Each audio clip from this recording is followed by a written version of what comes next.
Hi everyone, the ILR consultation is officially closed on 12 February 2026. So, the conversation has now changed. We are no longer talking about what might happen.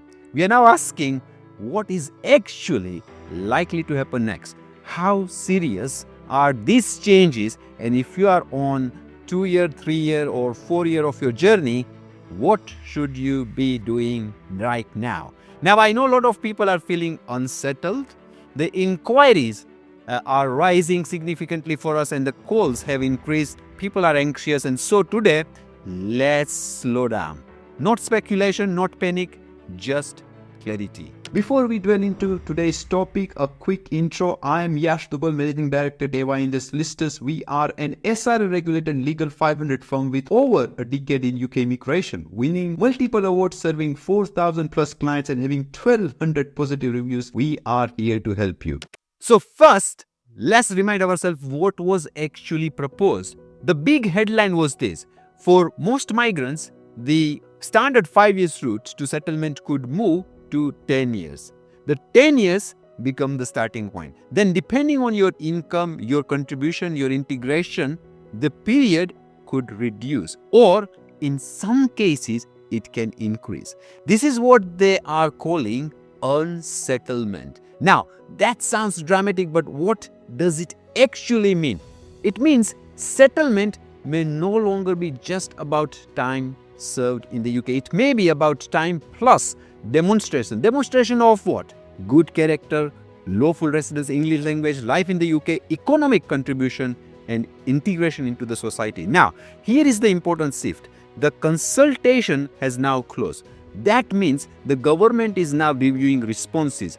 Policy teams are drafting, legal teams are checking compatibility, and final immigration rule changes are likely being prepared. Historically, when consultations close, the directions rarely reverses completely. Details may change, threshold may move, and also probably transitional protections may be introduced, but the core direction normally remains the same. And the core direction here is very clear. The settlement is moving towards contribution-based assessment now.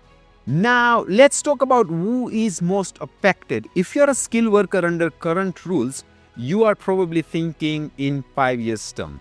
Under the proposed model, it would be 10 years becomes your baseline. However, if you are earning at a higher salary levels consistently, there may be reduction. So, salary trajectory becomes very important. Not just your current salary, your sustained earnings. If you are in health and care roles, especially below degree level, the proposal discussed even longer timelines. Possibly, they are talking about 15 years in some cases. That's a significant shift. Families who have planned their lives around 5 years now asking very serious questions. And then we have dependents. Under current rules, families often move together towards settlements. Under the proposed model, dependents may need to demonstrate their own integration and compliance. That doesn't mean families are being separated, but it does mean automatic alignment may no longer be assumed. Now, let's address the biggest question everybody is asking. What about transitional arrangements? The consultation mentioned it, but nothing has been confirmed. Historically, long back when the UK has made major immigration changes, there have been normally a transitional protection for people close to qualifying. But until the new rules are formally published, nothing is guaranteed. So, if you complete 5 years after implementation, you may fall under the new framework. That difference could be years, and this is why this moment matters the most. Now, let me ground this properly. Even if earned settlement becomes low, the fundamentals do not disappear. You will still need to have a lawful residence, carefully manage absences, English language requirement, life in the UK, and good character. Those pillars are not new. If anything, they are becoming more structured and more closely examined. And enforcement trends in 2026 already show a more data-led approach. Salary must match sponsorship records. Absences are calculated properly using the rolling 12-month periods, and the sponsor license compliance is being scrutinized. Settlement has always been about compliance. It's just becoming more explicit now. So what should you do actually now? I think one thing you can do is just don't panic, but prepare. First, understand your timeline clearly. Know exactly when you complete your 5 years and know what may happen if implementation occurs before or after that. Second, audit your own history, such as absences, your salary progression, tax record, documentation, all of that. Now, the third one is if you are on a work route, understand your employer's compliance position as well. Even under the 10-year model, these fundamentals remain relevant. Now, preparation protects you under both systems, whether it's old or the new one. So just prepare. Now, let me end this video with this.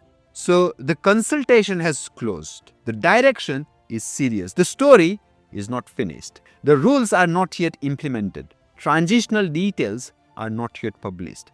We are in a waiting phase. And in immigration, waiting phases are when smart planning happens, not emotional decisions, not drastic moves, planning.